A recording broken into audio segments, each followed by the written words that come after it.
Hello guys, welcome to Uttarakhand education diary. तो आज की क्लास में हम एलटी एग्ज़ाम वर्ष 2014 का जो क्वेश्चन पेपर है उसको सॉल्व करेंगे। तो इसका जो फर्स्ट पार्ट है इसे हमने प्रीवियस वीडियो में यहाँ पर सॉल्व कर लिया है। तो यदि आपने उसको नहीं देखा है तो प्लेलिस्ट पर जाकर आप उसे देख सकते हैं। तो पार्ट 1 में हमने वहाँ पर 75 क्वेश्चंस को सॉल्व किया था। तो अगले जो 75 क्वेश्चन हैं उनको हम यहाँ पर सॉल्व करेंगे।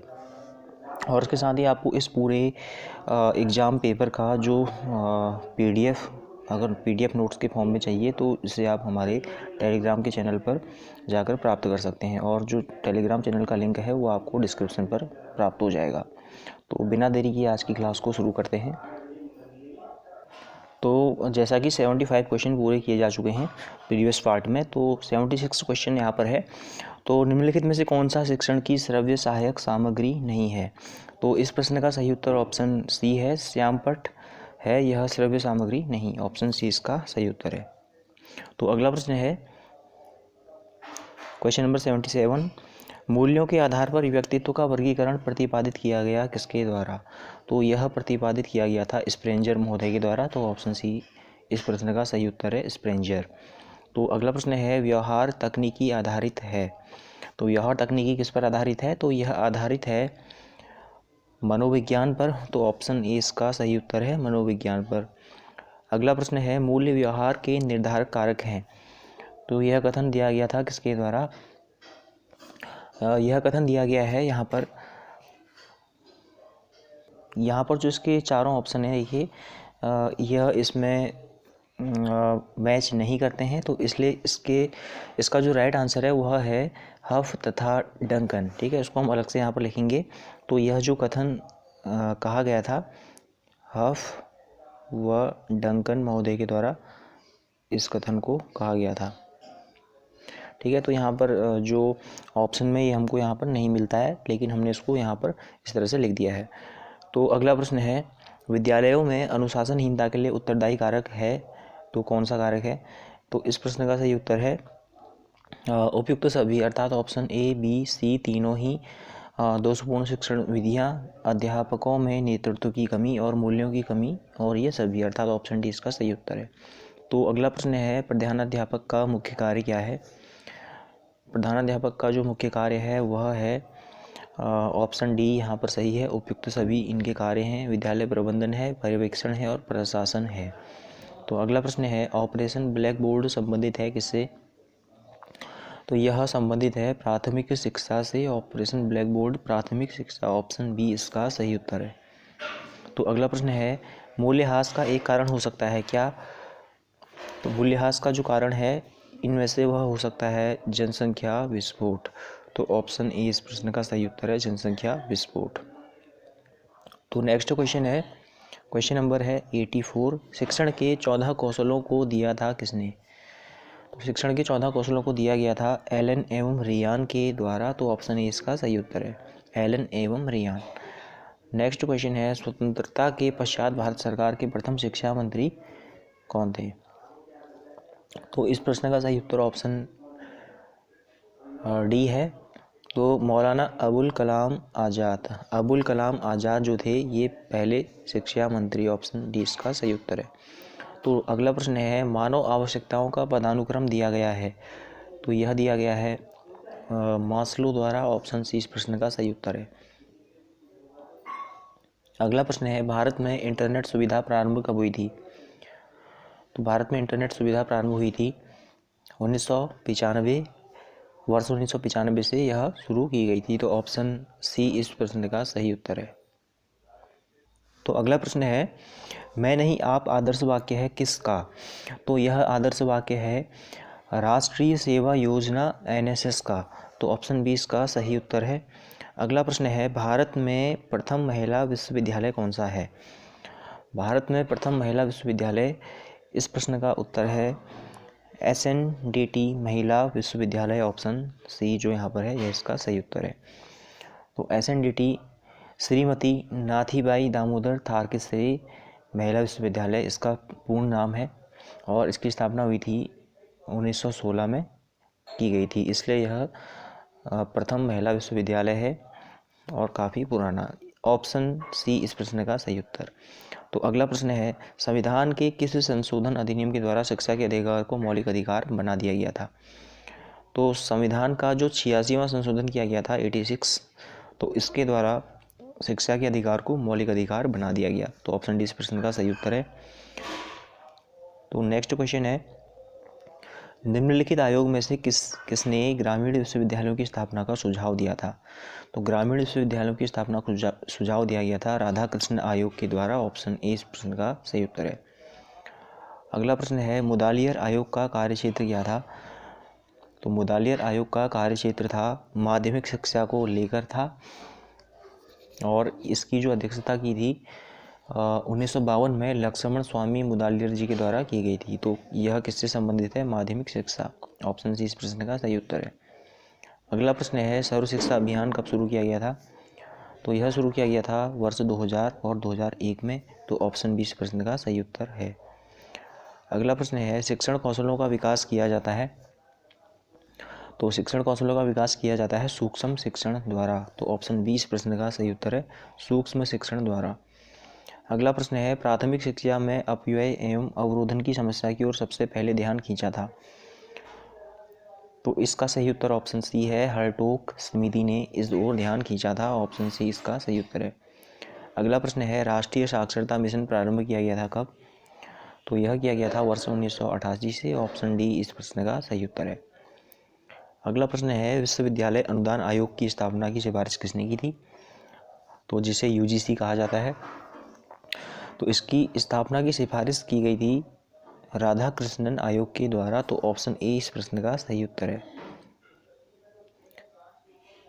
अगला प्रश्न है, विद्यालय का आंतरिक अनुशासन संभाला जाता है किसके द्वारा?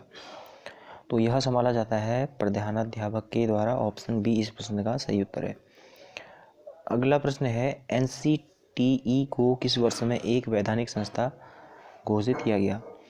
तो इसे वैधानिक संस्था घोषित किया गया था वर्ष 1995। वर्ष 1995 में इसको एक वैधानिक संस्था घोषित किया गया था। ऑप्शन डी इस प्रश्न का सही उत्तर है। अगला प्रश्न है, निम्न में से किस शहर में एनसीटीई का क्षेत्रीय कार्यालय नहीं है? तो चेन्नई में इसका क्षेत्रीय कार्यालय नहीं है। तो ऑप्शन सी इस प्रश्न का सही उत्तर है। अन्य तीनों में इसका क्षेत्रीय कार्यालय उपस्थित है। अगला प्रश्न है, निम्न को कालक्रम के अनुसार व्यवस्थित कीजिए। तो स्थापना के क्रम, समय क्रम के अनुसार इनको यहाँ पर व्यवस्थित करना है। तो इस प्रश्न का सही आंसर ऑप्शन बी है। तो जैसे कि ऑप्शन बी नंबर 3, विश्वविद्यालय शिक्षा आयोग, उसके पश्चात माध्यमिक शिक्षा आयोग, उसके पश्चात विश्वविद्यालय अनुदान आयोग और अंत में शिक्षा आयोग। तो अगला प्रश्न है, निम्नलिखित में से कौन प्रदर्शन कौशल से संबंधित नहीं है? तो अनुबोधन जो है प्रदर्शन कौशल से संबंधित नहीं होता। ऑप्शन डी इस प्रश्न का सही उत्तर है। अगला प्रश्न है, तकनीकी के 3Cs का अर्थ क्या है? तो तकनीकी के 3Cs का अर्थ है कंप्यूटर, पाठ्य पुस्तक एवं संप्रेषण तकनीकी। तो ऑप्शन बी इसका सही उत्तर है। तो अगला प्रश्न है, निम्नलिखित में से कौन सी परिमाणात्मक मापन की विशेषता नहीं है? तो ऑप्शन बी इसका सही उत्तर है, आत्मनिष्ठता। तो option B is right answer. आत्मनिष्ठता इसकी परिमाणात्मक मापन की विशेषता नहीं है। तो अगला प्रश्न है, 10+2+3 शिक्षा व्यवस्था को लागू किया गया। तो इसे लागू किया गया राष्ट्रीय शिक्षा नीति 1986 के अनुसार। ऑप्शन बी इस प्रश्न का सही उत्तर है। अगला प्रश्न है, राष्ट्रीय ज्ञान आयोग के अध्यक्ष कौन थे? तो इसका सही उत्तर ऑप्शन ए है, श्री सैम पित्रोदा राष्ट्रीय ज्ञान आयोग के अध्यक्ष थे। ऑप्शन ए इस प्रश्न का सही उत्तर है। तो अगला प्रश्न है, पुनः निर्देशन किस शिक्षण कौशल का घटक है? तो यह है खोजपूर्ण प्रश्न पूछने का कौशल। तो ऑप्शन सी इसका सही उत्तर है। अगला प्रश्न है, क्वेश्चन नंबर 108 है, अनुशासनहीनता के निवारण हेतु किस उपागम का प्रयोग करना चाहिए? इसका सही उत्तर है ऑप्शन सी अर्थात सुधारात्मक एवं निरोधात्मक। ऑप्शन सी इस प्रश्न का सही उत्तर है। तो अगला प्रश्न है, क्वेश्चन 109, राष्ट्रीय उच्चतर शिक्षा अभियान प्रारंभ किया गया था किसके द्वारा? तो इस प्रश्न का सही उत्तर ऑप्शन सी है। तो शिक्षा आयोग के द्वारा राष्ट्रीय उच्चतर शिक्षा अभियान प्रारंभ किया गया, ऑप्शन सी इसका सही उत्तर है। अगला प्रश्न है, कौन सा शिक्षण आव्यूह प्रभुत्ववादी शिक्षण आव्यूह में सम्मिलित नहीं है? तो इसका सही उत्तर ऑप्शन सी है। खोज शिक्षण आव्यूह जो है इसमें सम्मिलित नहीं है, ऑप्शन सी इसका सही उत्तर है। तो अगला प्रश्न है, सामान्य बुद्धि परीक्षण से संबंधित ये प्रश्न है। तो क्वेश्चन नंबर 111 है, राम श्याम की तुलना में अधिक धनी है परंतु सोहन जैसा धनी नहीं और रमेश की तुलना में अधिक गरीब है, तो श्याम है। तो इस तरह के बुद्धि परीक्षण के क्वेश्चन हैं, इनको आप प्रैक्टिस कीजिए। तो यहाँ पर जो इसका सही उत्तर है इस प्रश्न का वह है ऑप्शन ए, रमेश की तुलना में अधिक गरीब है, ऑप्शन ए इसका सही उत्तर है। अगला प्रश्न है, एक घड़ी 1 मिनट में 15 मिनट आगे हो जाती, एक दिन में 15 मिनट आगे हो जाती है, इसे 12 बजे दोपहर में सही समय पर रखा गया, तो यह 4 बजे प्रातः 4 बजे कितना समय बताएगी? तो इस प्रश्न को सॉल्व करने पे इसका सही आंसर आएगा ऑप्शन सी आएगा, 4:10 बताएगी, ऑप्शन सी इसका सही उत्तर है। अगला प्रश्न है, 5 विद्यार्थियों ने एक परीक्षा में निम्नलिखित अंक प्राप्त किए, तो यहाँ पर इनका माध्यिका ज्ञात करनी है, मीडियन माध्यिका। तो माध्यिका आप इसकी ज्ञात कर सकते हैं, तो इसका जो सही उत्तर आएगा ऑप्शन सी होगा 125। इसको आप एक बार सॉल्व कीजिएगा। तो अगला प्रश्न है, कौन सा विकल्प निम्नांकित का उत्तर होगा? तो यहाँ पर कुछ नंबर जो एक दूसरे से संबंधित हैं, तो इस प्रश्न का जो सही उत्तर हो जाएगा ऑप्शन बी होगा, यानी 105 होगा। अगला प्रश्न है, निम्न श्रृंखला में अगली 2 संख्याएं ज्ञात कीजिए। तो यहाँ पर जो सीरीज है इसके जो अगले 2 पद आएंगे वह होंगे ऑप्शन जो सी में है 27 तथा 13.5। तो ऑप्शन सी इस प्रश्न का सही उत्तर होगा। तो अगला प्रश्न है, मोहन का जन्म 29 फरवरी 1960 को हुआ और फरवरी 1976 तक वह कितने जन्मदिन मनाएगा? तो इस प्रश्न का सही उत्तर है ऑप्शन ए, यानी 4 जन्मदिन मनाएगा, ऑप्शन ए इसका सही उत्तर है। अगला प्रश्न है, क्वेश्चन नंबर 117 है, गौरव से परिचय कराते हुए स्त्री ने कहा, इसके ससुर के पिता मेरे ससुर हैं, गौरव का उस स्त्री के साथ क्या संबंध है? तो ब्लड रिलेशन से संबंधित प्रश्न है, तो इसका सही उत्तर है ऑप्शन बी, दामाद का संबंध है, ऑप्शन बी इसका सही उत्तर है। तो अगला प्रश्न है, यहाँ पर कुछ आकृतियाँ दी गई हैं, तो इनमें से कौन सा समान रूप से संबंधित है? तो दिए गए 4 ऑप्शंस में से इसका चयन करना है। तो इस प्रश्न का सही उत्तर ऑप्शन डी है। तो जो चौथा आकृति डी है इसका सही उत्तर है।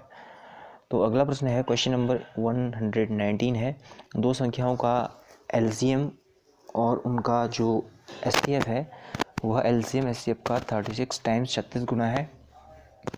तो संख्याओं का गुणनफल 3600 है, तो उनका महत्तम समापवर्तक कितना होगा? तो इसको सॉल्व करने पे इस प्रश्न का सही उत्तर आएगा 10, जो कि ऑप्शन बी यहाँ पर है, तो इसका सही उत्तर ऑप्शन बी है। अगला प्रश्न है, आकाश 16 मीटर दक्षिण की ओर चलकर बाईं ओर मुड़ जाता है, तो डायरेक्शन से संबंधित यह प्रश्न है। तो डायरेक्शन रिलेटेड क्वेश्चन की आप प्रैक्टिस कर सकते हैं। तो इस प्रश्न को हल करने पर इसका सही उत्तर आएगा ऑप्शन जो सी यहाँ पर है, 17 मीटर इसका सही उत्तर है, ऑप्शन सी। अगला प्रश्न है, किसी धन का 2 वर्ष का मिश्रित ब्याज 410 तथा इसी धन का इतने ही वर्ष तथा उसी ब्याज पर साधारण ब्याज 400 रुपये है, तो ब्याज की दर कितनी होगी? तो इस प्रश्न को हल करने पर इसका सही आंसर आएगा ऑप्शन सी, 5% इसका सही उत्तर होगा। तो अगला प्रश्न है, समय तथा कार्य से संबंधित यह प्रश्न है, तो इस क्वेश्चन को आप एक बार पढ़ सकते हैं। तो ए तथा बी ए कार्य को 30 दिन में करते हैं, जबकि बी व सी उसी कार्य को 24 दिन में तथा सी व ए 20 दिन में करते हैं। तो वे सभी 10 दिन में कार्य को पूरा कर लेते हैं, तब बी व सी कार्य करना छोड़ देते हैं और ए कार्य को समाप्त करने में और कितने दिन लगाएगा? तो इस समय तथा कार्य से संबंधित प्रश्न को हल करने पे इसका जो सही उत्तर होगा ऑप्शन डी होगा। तो 18 दिन में वह और एक्स्ट्रा लगाएगा, तो ऑप्शन डी इसका सही उत्तर होगा। तो अगला प्रश्न है, यहाँ पर दिए गए त्रिभुजों की संख्या बतानी है। तो इस प्रश्न का जो सही उत्तर है वह ऑप्शन डी है। तो यहाँ पर टोटल 38 त्रिभुज बन रहे हैं, ऑप्शन डी इसका सही उत्तर है। तो अगला प्रश्न है, प्रश्न चिन्ह जो क्वेश्चन मार्क है द्वारा चिन्हित खाली स्थान की पूर्ति हेतु उत्तर ज्ञात कीजिए। तो यहाँ पर भी एक तरह की अल्फ़ाबेट सीरीज है, तो इसमें प्रश्नवाचक स्थान पर क्या आएगा? तो इसका सही उत्तर ऑप्शन ए है। तो यहाँ पर आएगा ERQF। तो इसको आप एक बार सॉल्व करके यहाँ पर देख सकते हैं। तो ऑप्शन ए इसका सही उत्तर है। अगला प्रश्न है, एक व्यक्ति एक नदी की धारा की दिशा में 15 किलोमीटर नाव चलाने में 3 घंटे 45 मिनट का समय लगाता है, जबकि धारा के विपरीत दिशा में 5 किलोमीटर की दूरी 2 घंटे 30 मिनट में तय करता है। तो नदी की धारा की गति कितनी होगी? तो धारा और चाल से संबंधित यह प्रश्न है। तो इसका सही उत्तर ऑप्शन डी है, 1 किलोमीटर प्रति घंटा। ऑप्शन डी इसका सही उत्तर है। अगला प्रश्न है, तो यहाँ पर कुछ संकेतांक वाले प्रश्न हैं, जैसे प्लस जोड़ का चिन्ह है, यदि भाग का चिन्ह प्लस है, जोड़ का चिन्ह गुणा है, और गुणा का चिन्ह है माइनस, घटाने का चिन्ह है भाग, तो निम्न समीकरणों में से कौन सी यहाँ पर सही होगी? तो इसको सॉल्व करने पे इस प्रश्न का सही उत्तर ऑप्शन डी होगा। तो इसको आप सॉल्व कर सकते हैं। तो ऑप्शन डी इसका सही उत्तर आएगा। तो अगला प्रश्न है,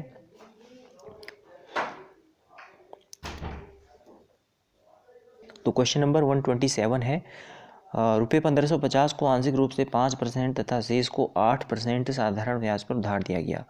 तो 3 वर्ष बाद कुल ब्याज 300 रुपये प्राप्त हुआ। तो 5% व 8% ब्याज पर धन का अनुपात कितना होगा? तो इस प्रश्न को हल करने पर इसका सही उत्तर ऑप्शन सी है, यानी 16:15। ऑप्शन सी इसका राइट आंसर है। तो नेक्स्ट क्वेश्चन है, एक टंकी 1 घंटे में 10% भर जाती है तथा अगले घंटे 8% पानी खाली हो जाता है। यदि इसे फिर से दोहराया जाए तो टंकी पानी से कितने प्रतिशत भर जाएगी? तो इस प्रश्न का जो सही उत्तर होगा वह ऑप्शन बी होगा, यानी कि 17.664% भर जाएगी। तो ऑप्शन बी इसका सही आंसर है। तो अगला प्रश्न है, दो नल ए व बी एक टंकी को क्रमशः 37.5 तथा 45 मिनट में भर सकते हैं। यदि दोनों नल एक साथ खुले हों तो दूसरे नल को कितने समय बाद बंद करना चाहिए ताकि टंकी आधे घंटे में भर जाए? तो इस प्रश्न का जो सही उत्तर होगा वह ऑप्शन डी होगा, यानी 9 मिनट में उसको हमने बंद कर देना चाहिए। तो ऑप्शन डी इसका सही उत्तर है। तो अगला प्रश्न है, ए व सी किसी अभिनय कला और खेलकूद में अच्छे हैं, डी तथा ए खेलकूद और पढ़ाई में अच्छे हैं, सी तथा बी सामान्य ज्ञान और अभिनय कला में अच्छे हैं, डी बी व ई पढ़ाई और सामान्य ज्ञान में अच्छे हैं, ई व डी पढ़ाई और सामाजिक कार्य में अच्छे हैं। तब पढ़ाई, सामान्य ज्ञान, खेलकूद व सामाजिक कार्य में कौन अच्छा है? तो इसका सही उत्तर ऑप्शन ए है, यानी डी है। तो इसको आप एक बार सॉल्व कीजिए और इसका इस तरह के क्वेश्चन की लगातार बार बार प्रैक्टिस आप कीजिए। तो प्रैक्टिस से इस तरह के क्वेश्चन यहाँ पर सॉल्व हो पाएंगे। तो अगला प्रश्न है, क्वेश्चन 131 है, निम्नांकित वर्ण श्रेणी के लुप्त वर्ण को उचित क्रम में 4 विकल्पों में से एक दिया गया है, तो सही विकल्प कौन सा होगा? तो यहाँ पर हमको एक तरह की जो सीरीज बन रही है, एग्जैक्ट सीरीज, उसमें बीच में फिल क्या होगा? तो इस प्रश्न का सही उत्तर ऑप्शन ए है, यानी BAAB। तो ऑप्शन ए इसका सही उत्तर है। तो अगला प्रश्न है, यहाँ पर कुछ वृत्त चित्र हैं और कथन इस तरह से है, कुछ वृत्त चित्र हैं, कुछ वृत्त वर्ग हैं, तो इसमें कौन सा निष्कर्ष सही है? इसको सही ऑप्शन सेलेक्ट करना है। तो इस प्रश्न का सही उत्तर ऑप्शन ए है, कुछ चित्र वृत्त हैं। तो यह ऑप्शन ए बिल्कुल सही है। तो नेक्स्ट क्वेश्चन है, दो रेलगाड़ियां जिनकी लंबाई क्रमशः 121 मीटर और 99 मीटर है, एक दूसरे की विपरीत दिशा में चल रही हैं। तो एक 40 किलोमीटर पर आवर तथा दूसरी 32 किलोमीटर पर आवर की स्पीड से चलती है। वे मिलने के कितने समय बाद एक दूसरे को पार कर लेंगी? तो इस प्रश्न का सही उत्तर ऑप्शन बी है, यानी 11 सेकंड बाद एक दूसरे को पार कर लेंगी। तो रेल और रेलगाड़ी समय से संबंधित यह प्रश्न है, तो ऑप्शन बी इसका सही उत्तर 11 सेकंड। तो अगला प्रश्न है, वेन आरेख से संबंधित यह प्रश्न है, एक परीक्षा में अंग्रेजी, हिंदी और गणित में अनुत्तीर्ण विद्यार्थियों की संख्या को नीचे दर्शाया गया है वेन आरेख के द्वारा। तो कम से कम 2 विषयों में अनुत्तीर्ण अभ्यर्थियों की संख्या ज्ञात कीजिए। तो वेन आरेख को यहाँ पर इसको स्पष्ट रूप से देखने पर तो इस प्रश्न का जो सही उत्तर ऑप्शन ए है, यानी 39 है। तो ऑप्शन ए इसका सही उत्तर है। तो अगला प्रश्न है, एक पंसारी रुपये 200 प्रति किलो दर वाली 26 किलो चाय तथा रुपये 360 प्रति किलो वाली 30 किलो चाय को मिश्रित करता है और मिश्रित चाय को 300 रुपये प्रति किलो की दर से बेच देता है, तो उसके कुल लाभ का प्रतिशत कितना होगा? तो इस प्रश्न का सही उत्तर ऑप्शन सी है, यानी 5% होगा। तो ऑप्शन सी इसका सही उत्तर है। तो अगला जो पार्ट है सामान्य हिंदी के अंतर्गत है। तो इसमें क्वेश्चन है, तबेले की बला बंदर के सिर लोकोक्ति का अर्थ क्या है? तो इस लोकोक्ति का अर्थ है दोषी दूसरा फंसे कोई और। तो ऑप्शन सी इस प्रश्न का सही उत्तर है। नेक्स्ट क्वेश्चन है, जस दुल्हा तस बनी बराता लोकोक्ति का अर्थ बताइए। तो इस लोकोक्ति का अर्थ है जैसा मनुष्य होता है वैसे ही उसके सहयोगी भी होते हैं। तो ऑप्शन डी इसका सही उत्तर है। अगला प्रश्न है, यद्यपि शब्द का संधि विच्छेद क्या है? यद्यपि, तो इस शब्द का सही संधि विच्छेद है यदि धन अपि, जो कि है ऑप्शन यहाँ पर डी। तो ऑप्शन डी इसका सही उत्तर है। अगला प्रश्न है, नीलगाय शब्द का समास विग्रह क्या होगा? नीलगाय का समास विग्रह, तो ऑप्शन बी नीली है जो गाय। तो ऑप्शन बी इसका सही उत्तर है। अगला प्रश्न है, हर्ष का सही विलोम क्या होगा? तो हर्ष का सही विलोम है विषाद। तो ऑप्शन ए इसका सही उत्तर है विषाद। तो अगला प्रश्न है, निम्नलिखित शब्दों में से कौन सा शब्द तत्सम है? तो तत्सम जो संस्कृत भाषा के शब्द होते हैं सीधे हिंदी में उपयोग किए जाते हैं। तो इस प्रश्न का सही उत्तर ऑप्शन बी है, अग्नि तत्सम है। तो ऑप्शन बी इसका सही उत्तर है, अग्नि। अगला प्रश्न है, दधि शब्द का तद्भव बताइए। तद्भव संस्कृत जो संस्कृत के मूल रूप से चेंज होकर हिंदी में उपयुक्त होते हैं, प्रयोग होते हैं। तो इस प्रश्न का सही उत्तर ऑप्शन डी है, यानी दही है दधि का तद्भव। ऑप्शन डी इसका सही उत्तर है। तो अगला प्रश्न है, पावन में कौन सी संधि है?